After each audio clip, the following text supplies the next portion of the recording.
the secret doctor of Santa Maria. High up in the mountains of Mexico, where the air was thin and cold winds blew through the trees, stood an old stone building called Santa Maria del Dolore. This was a home for girls who had no families. 43 young girls lived there, all without mothers or fathers to care for them. The building was run by Mother Superior Agatha and 5 nuns who wore long black robes and white head covers. These women had promised to spend their lives helping others and following God. Among these nuns was Sister Isabella Valdez, who came to Santa Maria in the winter of 1871. Sister Isabella was different from the other nuns. No one knew much about her past life. Some people said she had learned about medicine in France, working with famous doctors before she became a nun. Others whispered that she had run away from Spain because she had done something wrong with medical experiments. Whatever was true, Sister Isabella kept to herself.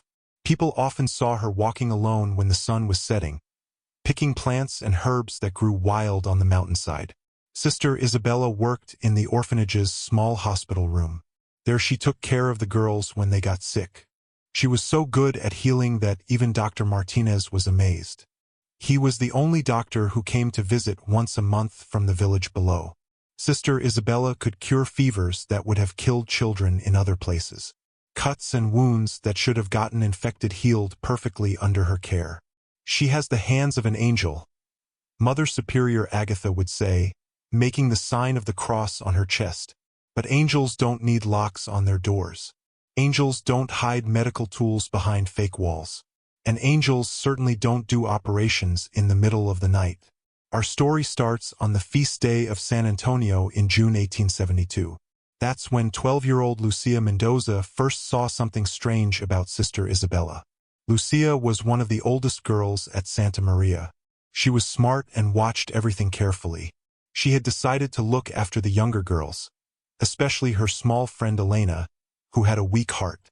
On this evening, as the girls got ready for bed in their big sleeping room, Lucia saw Sister Isabella going into the hospital room.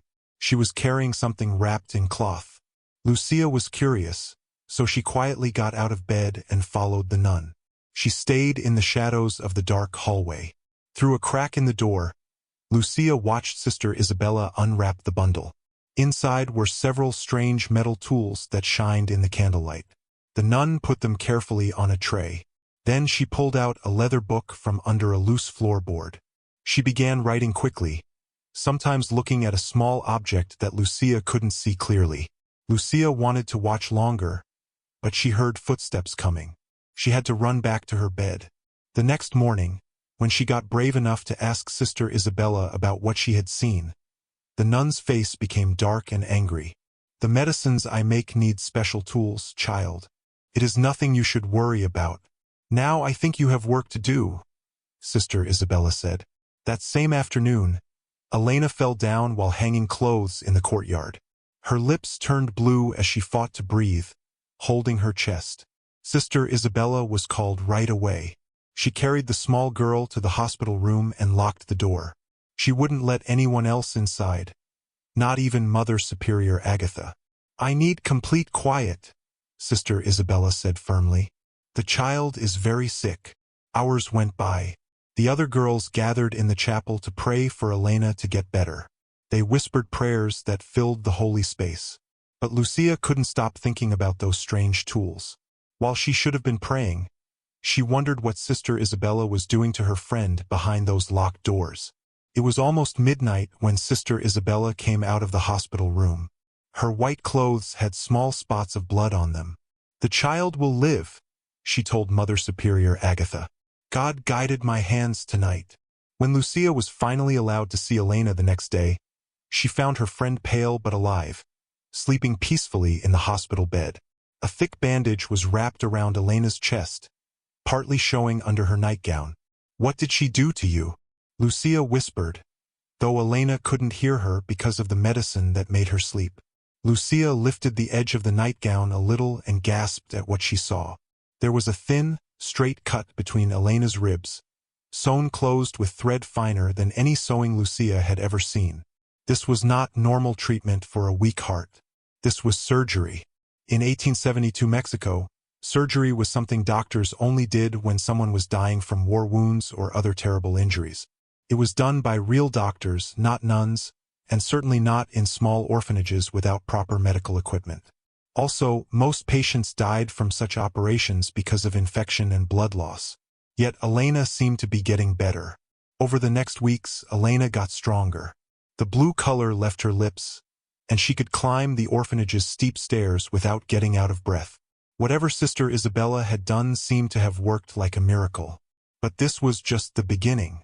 As the hot summer turned to cool autumn, more girls started visiting the hospital room with different problems. 9-year-old Gabriella, who had suffered from terrible headaches since she was a baby, stayed overnight.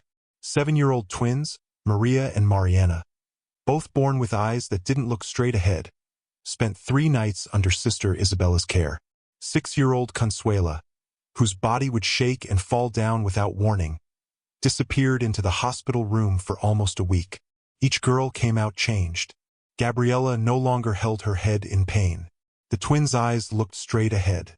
Consuela's body no longer betrayed her with sudden shaking. And each girl had hidden scars that only became visible during bath time, when Lucia, helping the younger ones wash, caught glimpses of the nuns' work. Small, precise cuts in the strangest places, behind ears, along hairlines, across stomachs. Lucia began keeping count. By November 1872, 15 girls had spent nights in the hospital room and returned with hidden improvements and hidden scars. When she tried to ask the girls about what happened during their stay with Sister Isabella, they would only shake their heads and look down. "I was asleep," they would say. "Sister gave me special tea, and I remember nothing until morning." But sometimes one would whisper something more disturbing. "I dreamed of angels holding me down," Gabriella told her. "Their hands were cold like metal." "I saw Sister Isabella standing over me," said Mariana. "But she wore a mask like a bird's beak." Lucia knew such a mask from stories about plague doctors in Europe. These doctors believed the beaked masks filled with herbs would protect them from bad air. But why would a nun in an orphanage need such a thing? Determined to learn the truth, Lucia began staying awake at night, watching the hospital room from a window that looked over the courtyard. For several nights, nothing unusual happened.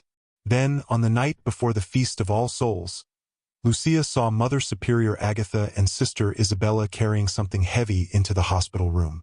It looked like a wooden box, the kind used to bring goods from the city. The next day, a new piece of equipment stood in the hospital room. It was made of metal and leather, and Sister Isabella called it a therapeutic bed. It looked like an ordinary bed frame, but with leather straps attached to different points and a system of cranks at one end. For correcting spine problems, Sister Isabella explained when Dr. Martinez asked during his monthly visit. The latest invention from European hospitals. Dr. Martinez seemed doubtful but didn't ask more questions. As the only doctor serving several remote villages, he had little time to investigate unusual treatments, especially when the children seemed to be doing well under Sister Isabella's care. After the doctor left, Lucia heard a conversation between Sister Isabella and Mother Superior Agatha that made her blood run cold.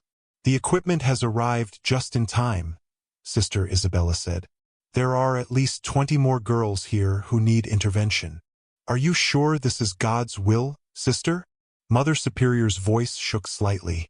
"These procedures go beyond traditional medicine." "I have been called to this work, Mother Superior," Sister Isabella replied firmly.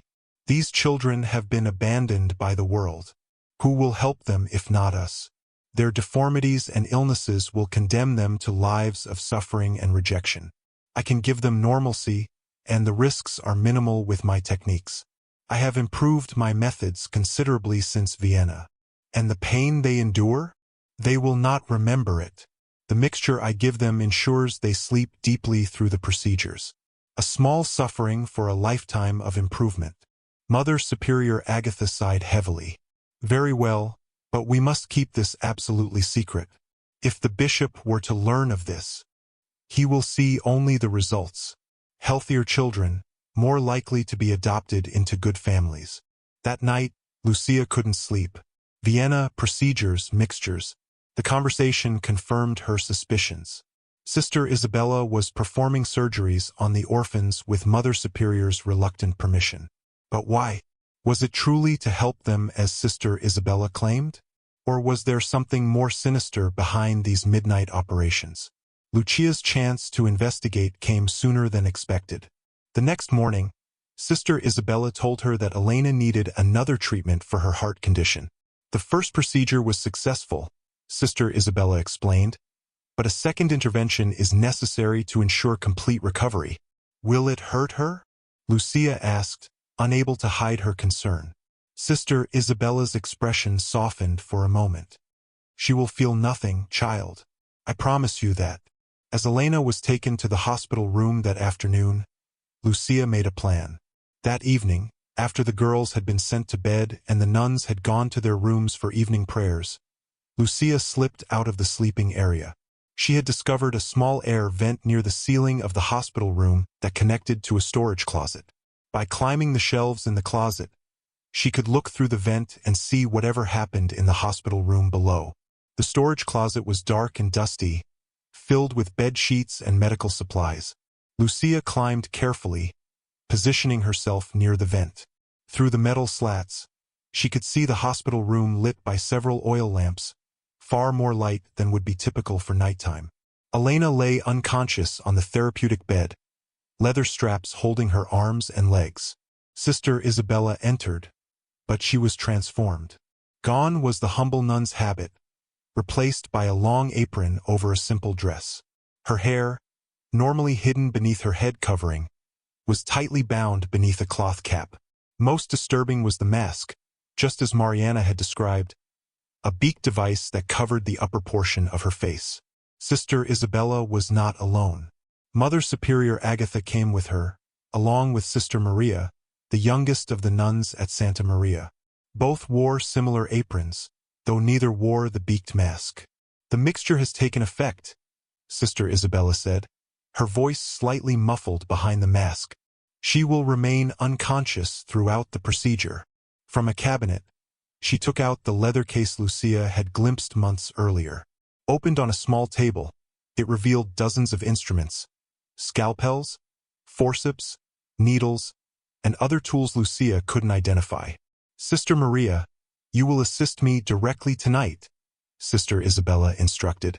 It is time you learned these techniques. Mother Superior will monitor the child's breathing. What followed was both fascinating and horrifying. With practiced precision, Sister Isabella cut along the previous scar on Elena's chest. She worked methodically, occasionally asking for instruments from Sister Maria, who handed them over with shaking hands. Observe the heart, Sister Isabella said, using a small metal device to hold the cut open wider.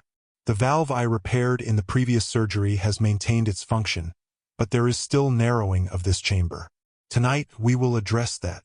Lucia couldn't see exactly what Sister Isabella was doing, but she could hear her explaining each step to Sister Maria, who appeared increasingly uncomfortable.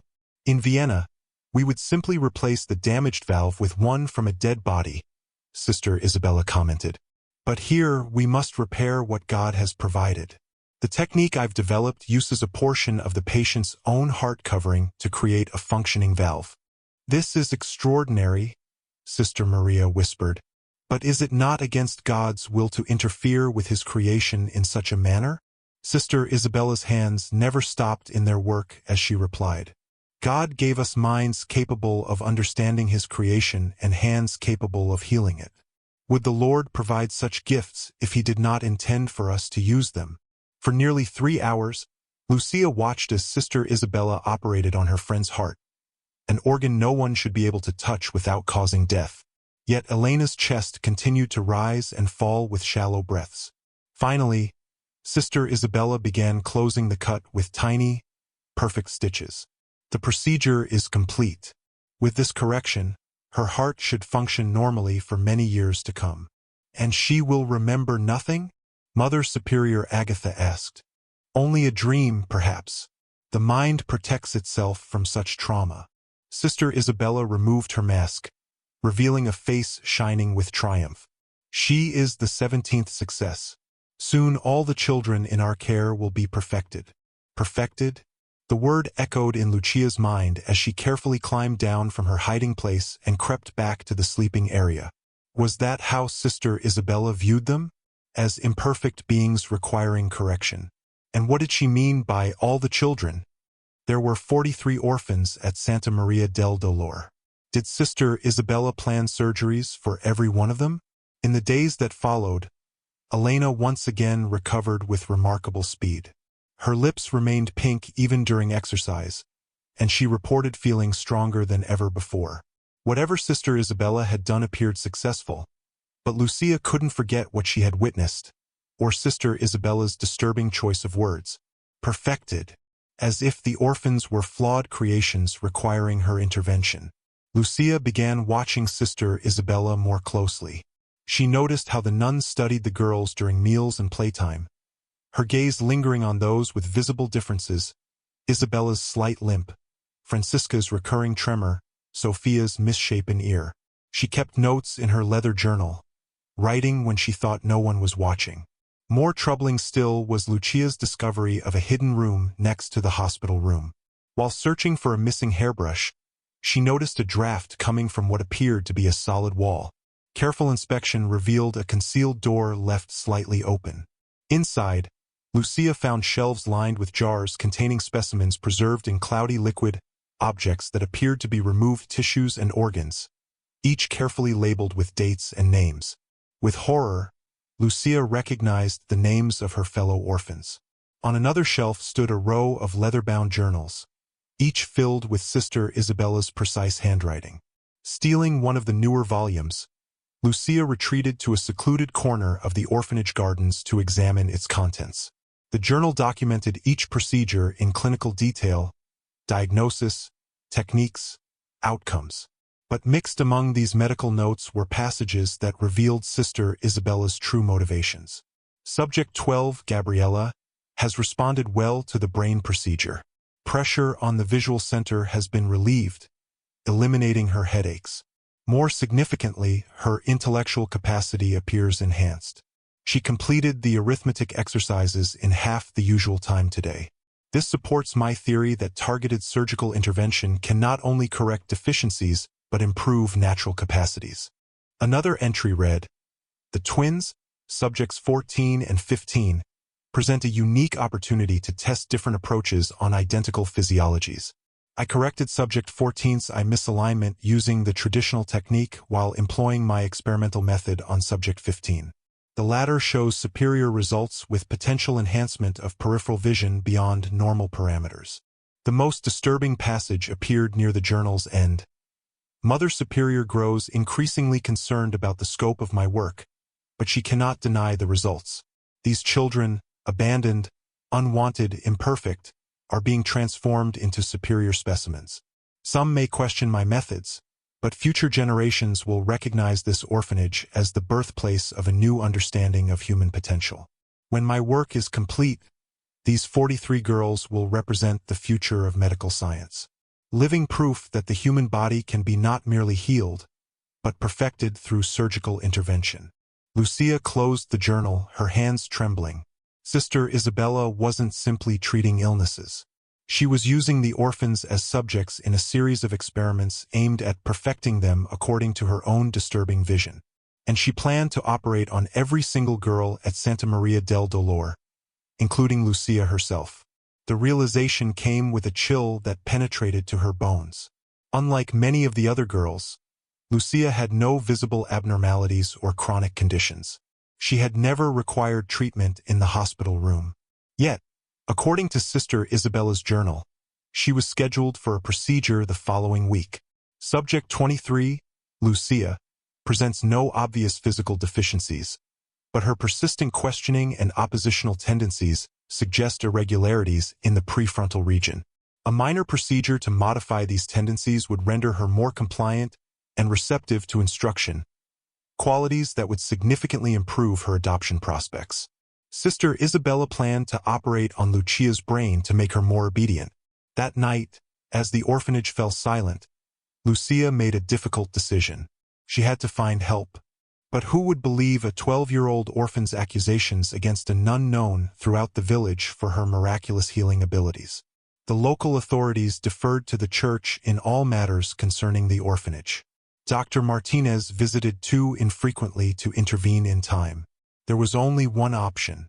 Lucia would have to escape Santa Maria del Delore and take evidence of Sister Isabella's experiments to someone with the power to stop her. The opportunity came 2 nights later when a violent thunderstorm swept through the mountains. As rain lashed against the windows and thunder shook the stone walls of the orphanage, Lucia gathered her few possessions along with Sister Isabella's journal and a small specimen jar containing what the label identified as cardiac tissue from Subject 8. The storm provided perfect cover for her escape. The nuns were busy calming the younger children frightened by the thunder, and the howling wind masked the sound of Lucia's footsteps as she crept through the dark corridors toward the kitchen, which had an exterior door used for bringing in supplies. As Lucia reached the kitchen, however, she heard voices. Sister Isabella and Sister Maria were having a heated discussion. "I cannot continue to assist you in this work," Sister Maria was saying, her voice shaking. "What we are doing violates everything I believe about God's will." "You've seen the results," Sister Isabella replied calmly. "Children who would have lived lives of pain and limitation now thrive. Is that not God's work? Not like this. These surgeries, these experiments, the risks you take with these innocent lives. Minimal risks, carefully calculated. And the ones who didn't survive? What of Juanita and Teresa? You told Mother Superior they died of fever, but I know the truth." Lucia froze. 2 girls had died. She had assumed the surgeries were dangerous, but to hear confirmation that Sister Isabella had already lost patience and concealed those deaths was chilling. "Unfortunate failures that led to important refinements in my techniques," Sister Isabella said dismissively. "Their sacrifices ensured the success of subsequent procedures." "I cannot be part of this any longer," Sister Maria insisted. "Tomorrow I will speak with Mother Superior. If she will not end these experiments, I will take my concerns to Bishop Montoya during his visit next month." There was a long silence during which Lucia could hear only the pounding of rain on the roof and the racing of her own heart. "I see," Sister Isabella finally said, her voice now cold and precise. "That would be most unfortunate, Sister Maria. Most unfortunate indeed." The change in Sister Isabella's tone made Lucia shiver. She pressed herself against the wall beside the kitchen door, barely daring to breathe as the conversation continued. "What do you mean?" Sister Maria asked, uncertainty creeping into her voice. "Simply that your crisis of conscience comes at a most inopportune time. We are at a critical stage in our work here." "Our work?" "No, Sister Isabella. This is your work, your obsession. It has nothing to do with our calling as brides of Christ." "You speak of calling," Sister Isabella said softly. "I was called to medicine long before I was called to the church. Do you know what I witnessed in the hospitals of Europe? Brilliant minds constrained by superstition and prejudice. Male physicians who refused to consider innovations proposed by women. Patients suffering needlessly because tradition outweighed reason. That doesn't justify." "It justifies everything," Sister Isabella interrupted, her voice suddenly fierce. "Here in this remote place, I am free to pursue my research without interference. These children, unwanted, forgotten by society, are being transformed into something remarkable. Some may not survive the process, but those who do will demonstrate the possibilities of surgical enhancement beyond mere treatment of disease." "Enhancement? You speak as if you are creating something unnatural." "I am improving upon nature, sister. Is that not what all medicine attempts to do? There are boundaries we should not cross. Boundaries set by men who fear progress." Sister Isabella's voice hardened. "I had hoped you would understand the importance of this work, but I see now that was a miscalculation on my part." Lucia heard movement within the kitchen and shrank further into the shadows. Through the partially open door, she saw Sister Isabella open a cabinet and remove a small brown bottle. "You seem agitated, Sister Maria. Perhaps a calming tea would help clear your thoughts. We can continue this discussion in the morning after you've had time to reflect." "I don't want tea," Sister Maria said wearily. "My mind is made up. I insist."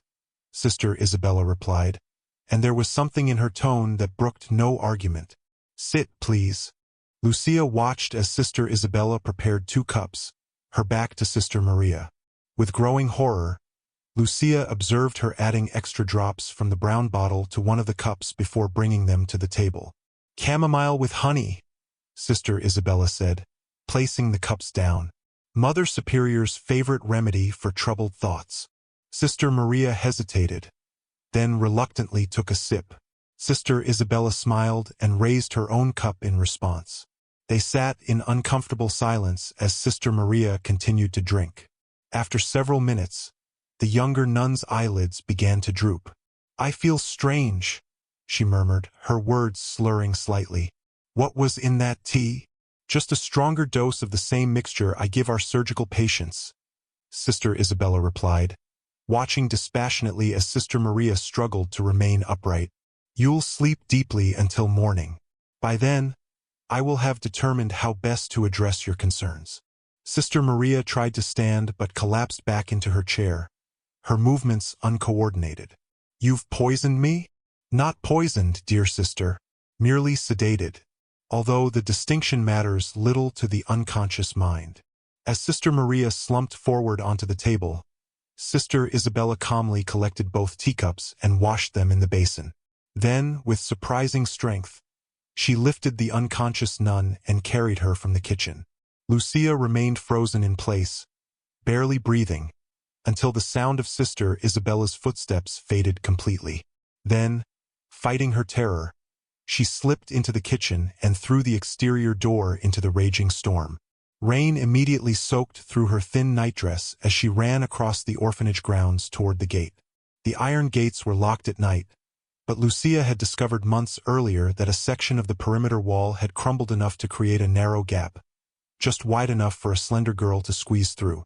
Lightning illuminated her path in brilliant flashes as she reached the wall and began working her way through the opening. The rough stones tore at her skin and clothing, but fear drove her forward until she tumbled onto the muddy path on the other side. Freedom, but also danger. The mountain path to the village was treacherous even in daylight. In a storm, at night, it could be deadly. Still, Lucia began the descent, clutching Sister Isabella's journal inside her dress to keep it as dry as possible. The journey was a nightmare of mudslides, fallen branches, and nearly invisible paths. Twice Lucia lost her footing and slid several meters down the steep slope before managing to catch herself on exposed roots or rocks. By the time she reached the outskirts of San Cristobal, dawn was breaking. The storm had passed, and Lucia was exhausted, bruised, and covered in mud. She made her way to the village church, where Father Domingo was preparing for morning mass. The elderly priest was shocked by her appearance and condition. Child, what has happened to you? Lucia could barely speak through her chattering teeth. Sister Isabella, experimenting on us. Surgeries at night. Must stop her. Father Domingo ushered her into the small room behind the altar, wrapping her in a blanket and stoking the fire. Slow down, Lucia. What are you saying about Sister Isabella? Through tears and trembling, Lucia told her story. The midnight surgeries, the hidden room of specimens, the disturbing journal entries, and finally, Sister Isabella's drugging of Sister Maria after she threatened to expose the experiments. Father Domingo's expression grew increasingly troubled as Lucia spoke. When she finally produced the journal and specimen jar from beneath her soaked dress, he examined them with growing horror. These accusations are most serious, he said gravely. If what you say is true, Sister Isabella has violated her sacred vows and committed acts that go against God's natural law. You believe me? Lucia asked, hope flickering through her exhaustion. I believe you believe what you're saying, Father Domingo replied carefully. But such extraordinary claims require investigation. These documents and specimens will need to be examined by appropriate authorities. There's no time, Lucia cried. Sister Isabella plans to operate on me next week. And what about Sister Maria? After what I saw last night, Father Domingo raised a calming hand. I understand your urgency. I will send a message to Bishop Montoya immediately. In the meantime, You will remain here under my protection. But Lucia's ordeal was far from over. By midday, Sister Isabella herself appeared at the church, accompanied by Mother Superior Agatha and 2 men from the village. "Father Domingo," Sister Isabella called, her voice carrying into the priest's small study where Lucia was resting. "One of our children has run away during the storm. We've been searching for her since dawn." Lucia clutched Father Domingo's arm in panic. "Don't let her take me back," she whispered. The priest patted her hand reassuringly before going to meet the search party. Through the partially open door, Lucia could hear their conversation. "Ah, Sister Isabella, I believe the child you're seeking is here." "Thank God," Sister Isabella responded with convincing relief. "We've been terribly worried." "Lucia is troubled," Mother Superior Agatha interjected. "She has been having disturbing dreams and delusions. Sister Isabella and I feared she might harm herself." "Delusions?" Father Domingo echoed. "The child has always had a vivid imagination," Mother Superior continued. "Recently, however, she has been making alarming claims about medical experiments and secret surgeries. Dr. Martinez believes she may be suffering from hysteria." "Dr. Martinez examined her?" Father Domingo asked. "Just last week," Sister Isabella lied smoothly. "He recommended close observation and possibly treatment at the hospital in Mexico City if her condition worsens." Lucia felt her heart sink. They had anticipated her escape, prepared a story to discredit anything she might say. "I see," Father Domingo said slowly. "And Sister Maria? How does she fare this morning?" There was a brief pause before Sister Isabella replied. "Sister Maria has taken ill, I'm afraid. A sudden fever. I've administered medications, but she requires rest and isolation to prevent the spread of infection." "How unfortunate," Father Domingo murmured. "I should like to visit her to offer spiritual comfort." "That would not be advisable at present," Mother Superior Agatha said quickly. "The fever appears quite contagious. We wouldn't want to risk your health, Father." "Your concern touches me," Father Domingo replied. "Now, regarding young Lucia, she has shared some rather disturbing items with me. A journal and a specimen of some kind. She claims they come from your infirmary, Sister Isabella." Another pause, longer this time. "Ah," Sister Isabella finally said, her voice betraying nothing. "The child has taken my research journal and one of my teaching specimens. The journal contains notes on modern medical techniques I've been studying, perhaps incomprehensible to a child and thus misinterpreted. The specimen is a preserved animal organ I used to teach the older girls about anatomy and God's creation." "You teach anatomy to orphan girls?" one of the village men asked, sounding surprised. "Knowledge of one's body is essential to maintaining health," Sister Isabella replied smoothly. "Many of these girls will become mothers someday. Understanding how God has designed the female form helps them appreciate His wisdom." It was a plausible explanation, one that appealed to religious sensibilities while justifying the presence of anatomical specimens and detailed surgical notes. "May I see this journal?" Sister Isabella continued. "It contains years of medical observations that would be difficult to replace." Lucia held her breath, praying Father Domingo would refuse. "I believe I should retain these items for now," the priest said carefully, "until we can clarify the situation." "Father Domingo," Mother Superior Agatha said, her tone hardening slightly, "Santa Maria del Delore operates under the direct authority of Bishop Montoya. Matters of discipline concerning our orphans fall under our jurisdiction, not the parishes." "I am well aware of the ecclesiastical hierarchy," Father Domingo replied mildly. "However, when a child appears at my door bearing evidence of potential wrongdoing and fearing for her safety, I have both a moral and legal obligation to investigate." "The girl needs medical attention," Sister Isabella insisted. "She is clearly delusional." "Then perhaps Dr. Martinez should examine her here," Father Domingo suggested.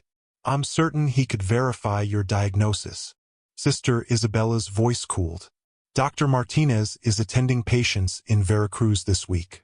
He won't return for several days."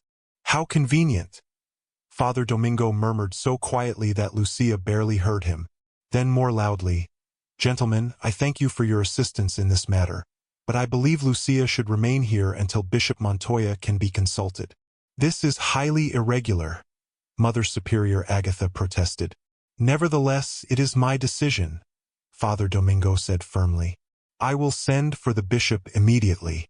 Until then, Lucia remains under the protection of the church." The men from the village, clearly uncomfortable with the tension between the religious figures, mumbled awkward farewells and departed. Mother Superior Agatha made one final attempt to persuade Father Domingo, but eventually left with Sister Isabella, who remained ominously silent. Once they were gone, Lucia collapsed in relief. "They're lying about everything," she told Father Domingo. "About me, about Sister Maria, about the journal." "I suspected as much," the priest said grimly. The Mother Superior seemed genuinely distressed, but Sister Isabella, he shook his head. There is something unnatural in her composure. Father Domingo sent a messenger to Bishop Montoya that afternoon, but the bishop's residence was 3 days' journey away. Until help arrived, Lucia remained in the church, sleeping in a small room normally used by visiting clergy and helping Father Domingo with simple tasks. 2 nights later, disaster struck.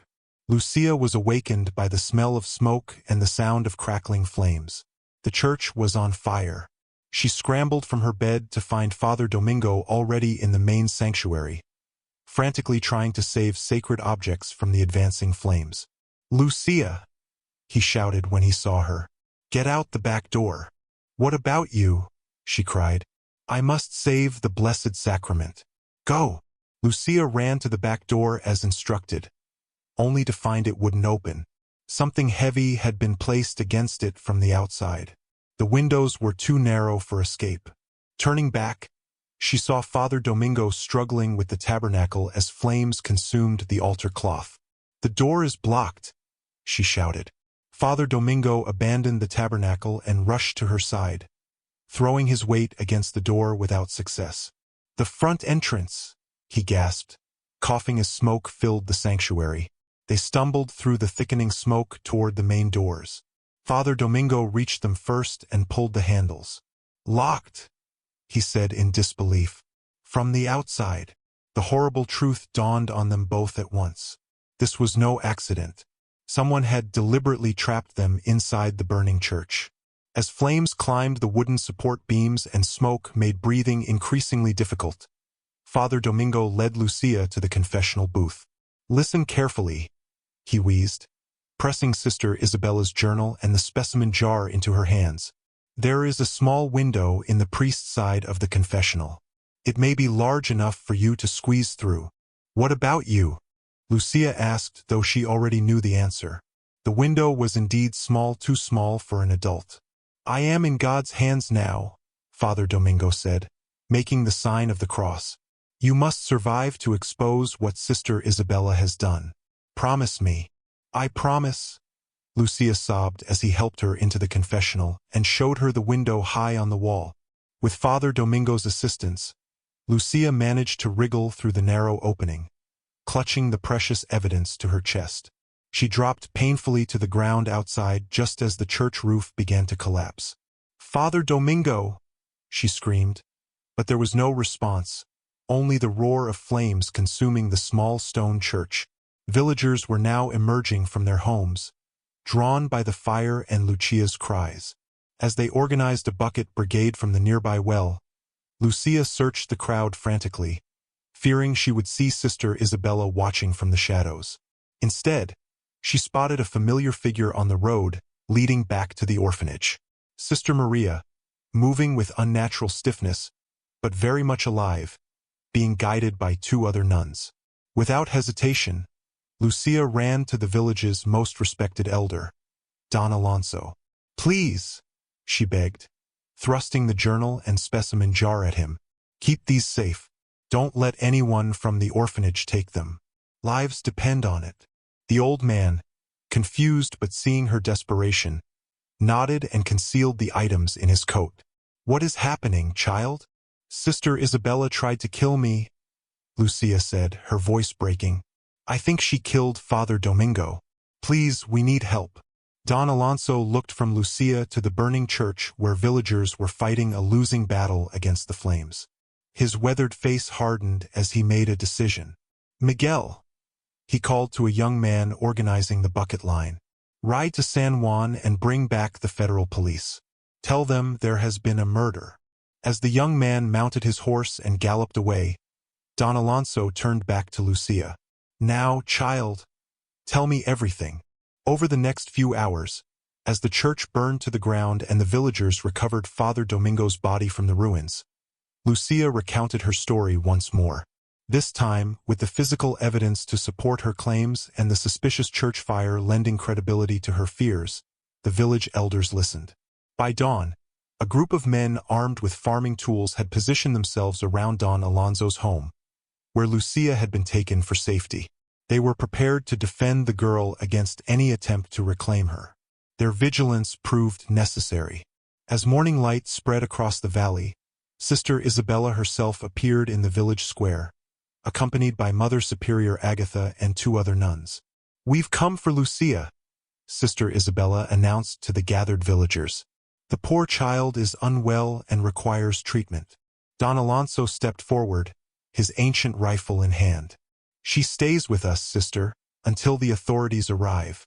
This is a church matter, Mother Superior Agatha insisted. The child is under our guardianship. Not anymore, Don Alonso replied firmly. Not after what happened to Father Domingo. Sister Isabella's expression remained impassive, but her eyes flashed dangerously. Are you suggesting we had something to do with the tragic fire? That was clearly an accident, perhaps a candle left burning. Both doors locked from the outside. One of the villagers challenged. That's no accident. The girl has been filling your heads with fantasies, Sister Isabella said dismissively. She is mentally disturbed and requires specialized care. From the doorway of Don Alonso's home, Lucia called out, What about Sister Maria? What did you do to her? All eyes turned to Sister Maria, who stood slightly behind the others, her face blank and her movements oddly mechanical. Sister Maria has been ill, Mother Superior Agatha explained. She is still recovering. Sister Maria, Lucia called directly to the young nun. Tell them what Sister Isabella does in the hospital room at night. Tell them about the surgeries. Sister Maria's vacant expression didn't change. When she spoke, her voice was flat and monotonous. I don't know what the child means. Sister Isabella cares for the sick with God's blessing. That's not Sister Maria, Lucia said, horrified. Not anymore. What did you do to her brain, Sister Isabella? A murmur ran through the crowd as people noticed Sister Maria's unnatural demeanor. Sister Isabella's composure finally cracked, her face contorting with anger. You ignorant peasants, she hissed. You have no conception of the work I'm doing, the advancements I'm making. Those children were nothing before I came, unwanted, imperfect creatures destined for lives of servitude and suffering. I am transforming them into something superior. By cutting them open in the night? Don Alonso demanded. By experimenting on orphans who have no one to protect them? Another villager added. My work requires subjects, Sister Isabella said coldly. These procedures will revolutionize medicine once they are perfected. A few sacrifices are necessary for progress. The crowd's murmur turned to angry shouts. Mother Superior Agatha stared at Sister Isabella in horror, finally comprehending the full extent of what had been happening in her orphanage. Sister Isabella, she whispered, backing away. What have you done? Before Sister Isabella could respond, the sound of approaching horses announced the arrival of the federal police from San Juan. As the uniformed men dismounted, Sister Isabella made a desperate attempt to flee, pushing through the crowd toward the road leading out of the village. She didn't get far. The villagers, enraged by her confession and Father Domingo's death, blocked her escape until the police took her into custody. The investigation that followed revealed the full horror of Sister Isabella's experiments. When authorities searched Santa Maria del Dolore, they discovered the hidden room adjacent to the hospital room containing dozens of preserved specimens, all labeled with the names of orphan girls. The The 43 children were examined by physicians who documented evidence of surgical procedures performed on 31 of them. Sister Isabella's journals, including the one Lucia had taken, provided damning evidence of her methodical experimentation. From the earliest entries, it became clear that Sister Isabella, whose real name was Dr. Isabel Valenzuela, had trained as a surgeon in Europe before assuming a false identity as a nun to gain access to subjects for her research into surgical enhancement of human capabilities. Most disturbing was the fate of Sister Maria. After Sister Isabella's arrest, the young nun remained in her strange, altered state, responsive to basic commands but showing little emotion or independent thought. Physicians who examined her concluded she had been subjected to a crude surgical procedure targeting the frontal lobe of her brain, a procedure documented in detail in one of Sister Isabella's journals as a method to eliminate resistance in subjects who questioned authority. Mother Superior Agatha, though not directly involved in the surgeries, was charged with negligence for allowing Sister Isabella to operate without proper supervision. Her testimony revealed a woman gradually manipulated by Sister Isabella's charismatic personality and apparent miracle cures until she became willing to overlook increasingly disturbing signs. For Lucia and the other orphans of Santa Maria del Dolore, the aftermath brought both healing and hardship.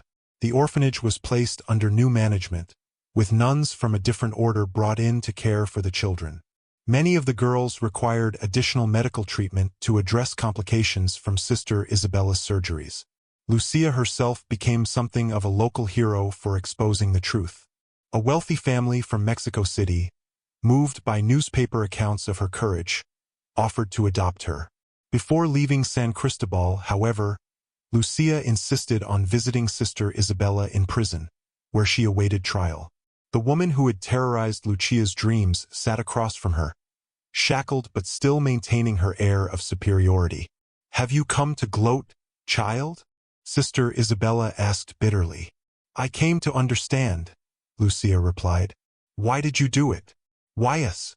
Sister Isabella studied her for a moment before answering. "Because you were available. Because no one would miss you if the procedures failed. Because orphan girls are the perfect subjects, young enough that their bodies can adapt to modification, with their whole lives ahead to demonstrate the long-term success of my techniques." "We weren't just experiments," Lucia said, her voice steady despite her fear. "We were children. You were supposed to protect us." "You were opportunities," Sister Isabella corrected her.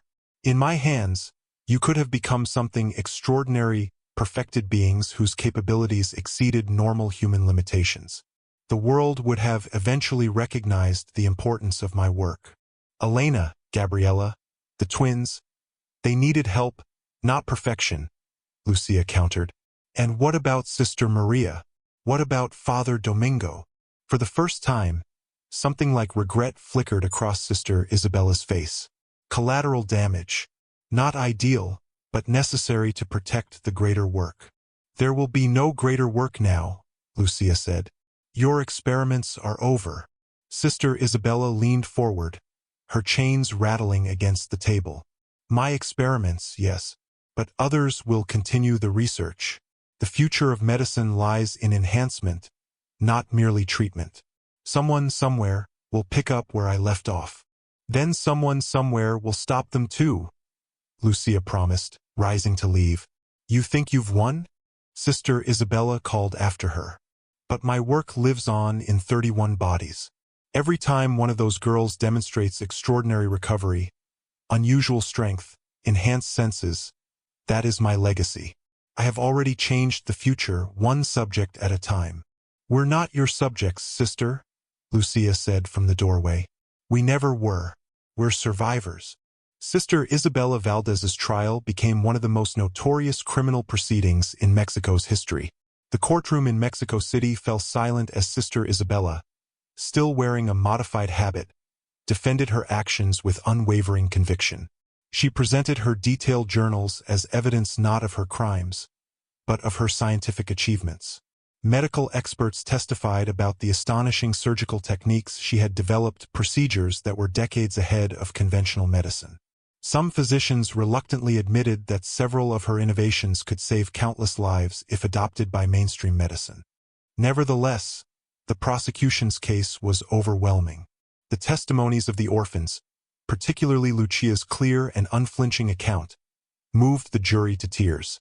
The preserved specimens, the modified therapeutic bed with its restraints, and Sister Maria's vacant stare from the witness box all painted a picture of unforgivable cruelty masked as progress. When the court heard how Sister Isabella had deliberately trapped Father Domingo and Lucia in the burning church, any lingering sympathy for her scientific vision evaporated. Sister Isabella Valdez was convicted of multiple counts of murder, attempted murder, and criminal medical experimentation. She was sentenced to life imprisonment in the infamous Belén prison in Mexico City, where she continued to write medical treatises that authorities confiscated. She died in 1886 of tuberculosis, still maintaining that her work had been visionary rather than criminal. Her final words, recorded by the prison chaplain, were, "They will understand in the next century. They always do." The orphans of Santa Maria del Dolore scattered to various fates. Don Alonso and the villagers of San Cristobal insisted on overseeing their placement, ensuring none were sent to institutions where they might again become victims. Gabriela, whose brain surgery had seemingly enhanced her mathematical abilities, was adopted by a professor from Mexico City and later became an accomplished astronomer. The twins, Maria and Mariana, stayed together with a childless couple from Veracruz, growing into talented artists whose identical faces but divergent painting styles fascinated the art world. Consuela, freed from her seizures by Sister Isabella's intervention, joined a convent as an adult, a choice that surprised many but brought her peace. Sister Maria remained at a special hospice run by the church, where she lived for another 30 years in her altered state, cared for by nuns who prayed daily for her recovery. Mother Superior Agatha, after serving a brief prison sentence, spent her remaining years in solitary penance at a remote mountain convent, reportedly sleeping on the stone floor without a mattress until her death. Dr. Martinez, the local physician who had been too busy to notice what was happening at the orphanage, dedicated the rest of his career to visiting remote villages and institutions, establishing oversight protocols that would prevent similar abuses. His manual on recognizing signs of medical misconduct became standard reading for rural priests and officials throughout Mexico. Elena, whose heart had been twice operated on, grew up to become a pioneering nurse, dedicating her life to compassionate care of children. The surgical modifications to her heart gave her unusual stamina, allowing her to work tirelessly through epidemics that exhausted other medical staff. During the yellow fever outbreak of 1889, she reportedly worked for 3 days without rest, saving dozens of children when other nurses had collapsed from fatigue.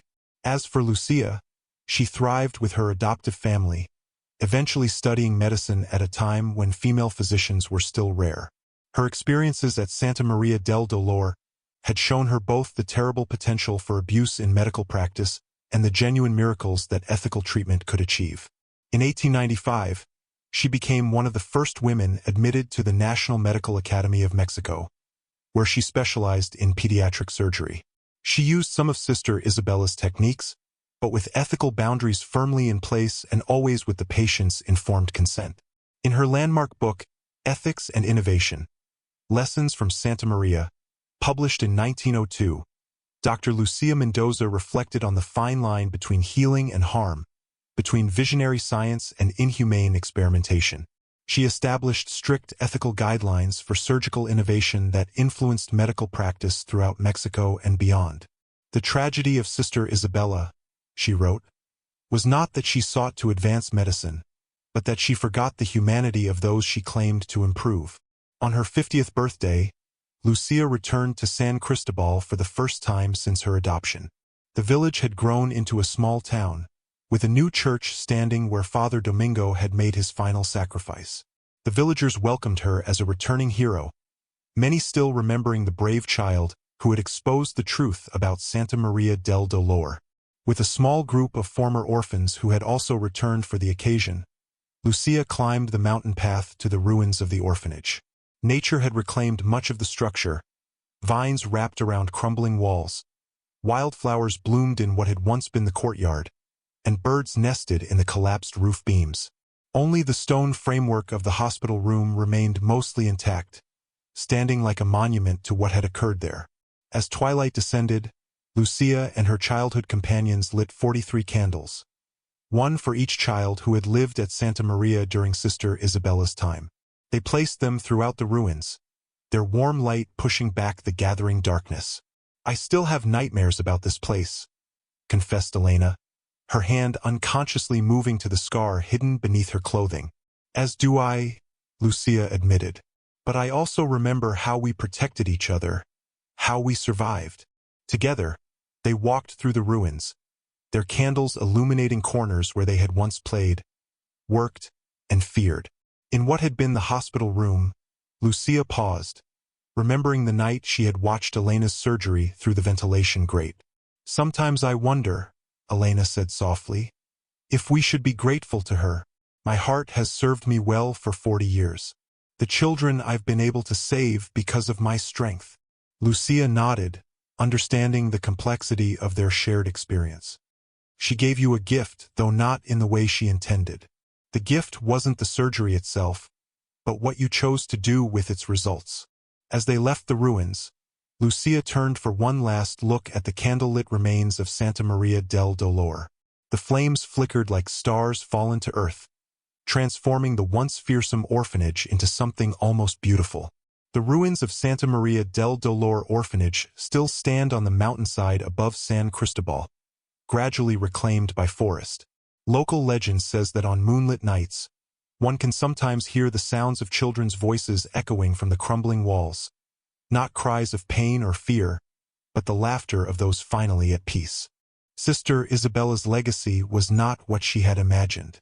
The true legacy of the midnight surgeon of Santa Maria del Delore was not medical advancement, but a cautionary tale, a reminder that the pursuit of perfection at any cost leads not to progress, but to monstrosity. In the quiet cemetery on the outskirts of San Cristobal, a simple stone marks the grave of Father Domingo. Each year on the anniversary of the church fire, flowers appear mysteriously on his resting place, 43 blossoms, one for each child he helped save from the surgeon's knife. And if travelers passing through the mountains report seeing a nun walking the overgrown path to the orphanage ruins on stormy nights, the villagers simply cross themselves and say a prayer for Sister Maria, whose mind never recovered from Sister Isabella's final, most terrible experiment. The story of the nun who performed midnight surgeries teaches us that there are no true villains or heroes in this tale, only the eternal struggle between scientific ambition and human compassion, between the drive to perfect nature and the wisdom to accept its imperfections. The lesson of Santa Maria del Delore is written not in medical journals but in the scars carried by 43 orphan girls, that the most dangerous monster is not the one who hates humanity, but the one who seeks to improve it without regard for its soul.